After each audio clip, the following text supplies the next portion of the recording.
ముక్క చూడ ఎంత మెత్తగా taste. This is amazing. Start with the ghee.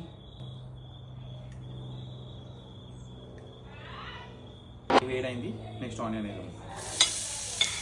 Onion brown అయినాక దీంట్లో మనము టమాటా వేద్దాం.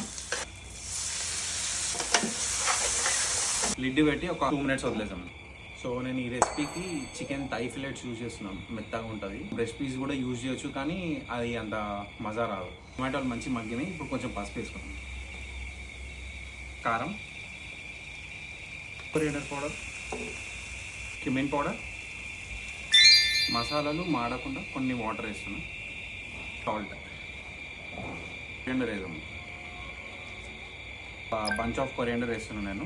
దీంతో టేస్ట్ వస్తుంది చికెన్ అంతా. చికెన్ వేద్దాం. పీల్ చేసిన గార్లిక్ వేసుకున్నాము.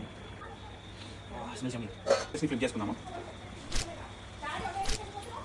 This is how it looks. Rice ginger వేద్దాము. రెసిపీ ట్రై చేసి కమెంట్ చేయండి, ఫాలో కొట్టడం మర్చిపోకండి. Thank you.